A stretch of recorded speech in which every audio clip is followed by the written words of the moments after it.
Hello viewers, welcome back to my channel. कैसे हैं आप? उम्मीद करती हूँ अच्छे ही होंगे। कई बार हमारी ज़िंदगी में ऐसी चीज़ें आ जाती हैं कि हम अहंकारी हो जाते हैं। अब इंसान है तो किसी न किसी चीज़ का घमंड कभी भी ज़िंदगी में आ ही जाता है। लेकिन वो कहते हैं ना कि घमंड तो रावण का भी नहीं टिका था। लेकिन कई बार प्रॉब्लम ये होती है कि हमें घमंड आ कब जाता है और किस चीज़ से आ जाता है, इस बात का एहसास तक भी हमें नहीं होता है। क्योंकि बात यहाँ खाली पीओवी की हो जाती है कि हमारा पॉइंट ऑफ व्यू क्या है। कई बार हम दूसरे के पॉइंट ऑफ व्यू से देखते ही नहीं है, अपने पॉइंट ऑफ व्यू में इतने खो जाते हैं, अपनी बातों में इतनी खो जाते हैं कि हमें लगता है कि हम ही सही हैं। चलिए, आज की इस अहंकार घमंड की बात को समझने के लिए मैं एक छोटी सी स्टोरी लेके आई हूँ और मेरे साथ लास्ट तक बने रहिए इस स्टोरी के लिए, क्योंकि इस स्टोरी से आपको जिंदगी की काफ़ी चीज़ें हैं जो सुलझाने में मदद मिलेगी। तो एक बहुत ही अमीर व्यक्ति होता है और बहुत ही बड़ा भक्त होता है हनुमान जी का। हर मंगलवार को हनुमान जी के यहाँ बड़ी पूजा रखवाता और साथ में 5 किलो लड्डुओं का भोग चढ़वाता। और ये जो जो नियम है वो कंटिन्यू करता। लगभग जब 1 साल होने को आया तो धीरे धीरे उसके अंदर ये घमंड है जो पनपने लगा कि मैं तो 5 किलो लड्डू का भोग लगवाता हूँ, मैं तो हनुमान जी की पूजा करता हूँ और मैं ही तो सबसे बड़ा भक्त हूँ हनुमान जी का। अब धीरे धीरे दिन व्यतीत होने लगे और जिस भी जगह वो जाता बस यही चर्चा अपनी करता। हर जगह खुद के मुंह से वो यही बात करते हुए दिखता कि मैं तो 5 किलो लड्डू का भोग लगाता हूँ और हर मंगलवार को लगाता हूँ और नियम से लगाता हूँ, मुझसे बड़ा भक्त कोई नहीं। अब एक दिन अपने बच्चे को लेकर वो हनुमान जी के उसी मंदिर पर जाता है जिस पर वो भोग लगाता है 5 किलो लड्डू का और पूजा करवाता है। अब वहां मेले जैसा एक माहौल होता है उस मंदिर के चारों ओर। वहाँ पे बहुत सारी दुकानें होती हैं, खिलौनों की, गुब्बारों की, बहुत सारी चीज़ों की, जैसे कि हमारे यहाँ मेला लगता है वैसा। तो बच्चा जो छोटा होता है तकरीबन 4-5 साल का, तो 4-5 साल के बच्चों को मेलों की चीज़ बहुत लुभावनी लगती है।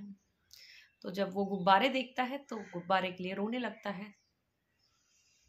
अब उसका पिता है जो उस चीज़ को तवज्जो नहीं देता है, उस चीज़ पर कोई रिएक्ट नहीं करता है। बच्चा रोता है, चिल्लाता है, तो एक गुब्बारे वाला है भीड़ को चीरते हुए एक गुब्बारा बच्चे को उसकी पसंद का कि किस कलर का तुम्हें गुब्बारा चाहिए, उसको बच्चे के हाथ में दे देता है।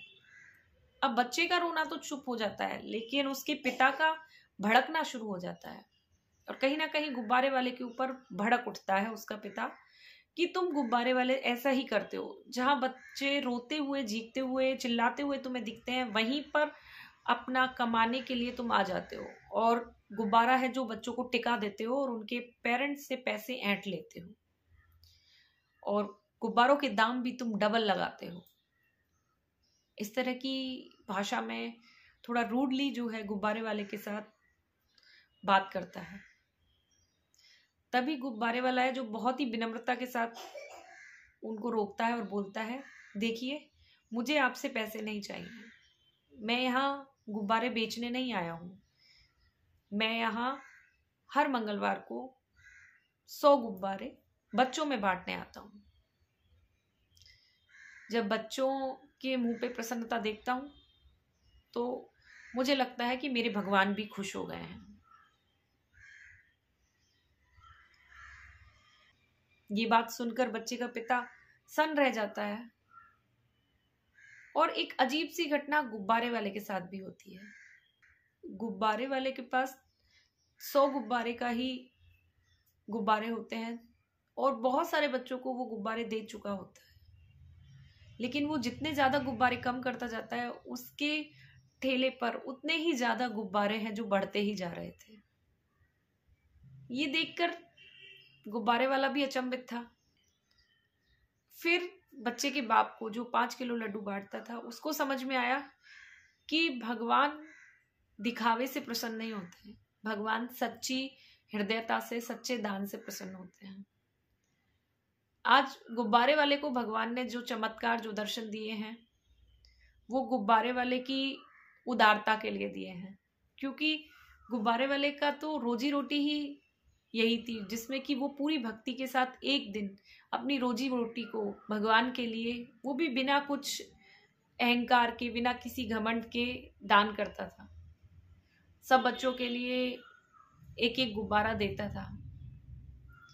और कहीं ना कहीं मैं भी ये काम करता हूँ, लेकिन मैंने उस चीज का घमंड कर लिया, तो शायद भगवान को वो चीज पसंद नहीं आई। इसलिए ही तो कहते हैं कि भगवान धन नहीं, आपकी भक्ति देखते हैं, आपकी श्रद्धा देखते हैं, आपकी उदारता देखते हैं, आपकी विनम्रता देखते हैं। भाव के ही तो भूखे होते हैं भगवान। भक्त की जैसी भावना होती है वैसे ही भगवान प्रकट होते हैं। कहीं ना कहीं जो रिच आदमी था उसके अंदर 5 किलो लड्डुओं के दान का एक घमंड आ गया था, जिसके कारण वो कुछ और देख ही नहीं पा रहा था।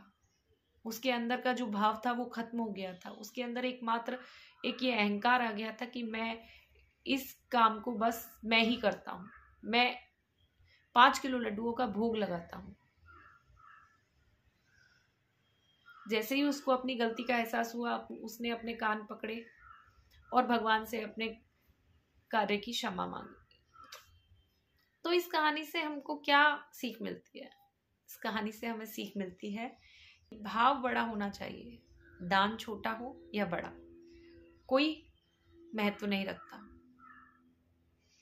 लेकिन भाव का बहुत महत्व। तो जैसा आप अपने अंदर भाव रखोगे वैसे ही भगवान आपसे भी प्रसन्न होंगे।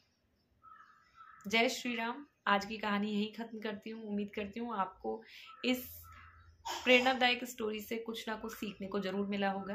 प्लीज़ मुझे कमेंट बॉक्स में बताइए कि आपको आज की स्टोरी कैसी लगी। मैं मिलती हूँ आपके लिए नेक्स्ट स्टोरी में। Till then bye bye.